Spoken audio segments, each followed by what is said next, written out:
En Afrique noire, on a longtemps cru que les tueurs en série appartenaient à d'autres continents.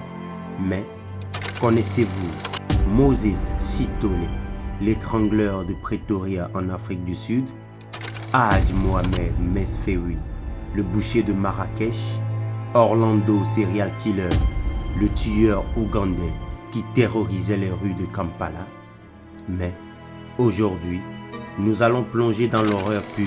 Philippe Onyeasha, ce monstre buveur de sang qui a glacé d'effroi le Kenya. Bienvenue sur Verdict Obscur, la chaîne intrigante et mystérieuse qui vous fait voyager dans la tête des tueurs en série ou à travers les abysses des vérités les plus obscures. Abonnez-vous et activez la cloche pour ne rien manquer de nos enquêtes troublantes. Né en 1974 dans un village pauvre de l'ouest du Kenya, Philippe Onyeasha grandit dans l'ombre. Dès l'enfance, il est décrit comme différent, un garçon solitaire, fasciné par le sang et la mort. Certains racontent qu'il aurait pratiqué des rituels étranges dès l'adolescence. Mais comment ce jeune homme discret est-il devenu le cauchemar d'une nation?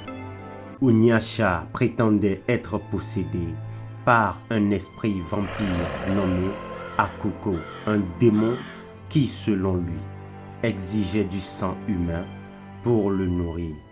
Fiction macabre ou véritable folie, quoi qu'il en soit, ces actes, eux, étaient bien réels. 17 women and children. To lose the maximum number of people, so the target was 100. Entre 2006 et 2007, Onyeasha sévit principalement à Nairobi et ses environs. Ses victimes, des enfants et des femmes souvent issus de milieux défavorisés, des proies faciles pour ce prédateur qui agissait sous couvert de la nuit. Rituel était méthodique, séduction, mise en confiance, puis meurtre avec une cruauté calculée. À votre avis, comment un tel monstre a-t-il pu échapper si longtemps aux autorités? Écrivez verdict en commentaire.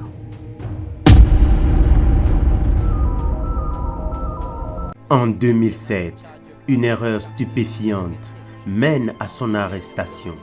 Il tente de vendre le téléphone portable d'une de ses victimes. Condamné à mort en 2009, il clame toujours être contrôlé par Akuko, le démon, une défense qui ne convaincra personne. Son cas a traumatisé le Kenya, révélant une peur ancestrale, celle des Night Runners. Ces hommes sont censés boire le sang pour acquérir des pouvoirs. Aujourd'hui encore, des parents menacent leurs enfants désobéissant du nom d'Onyeasha. Cet épisode vous a intrigué? Likez, partagez et surtout, abonnez-vous pour plonger dans d'autres énigmes criminelles.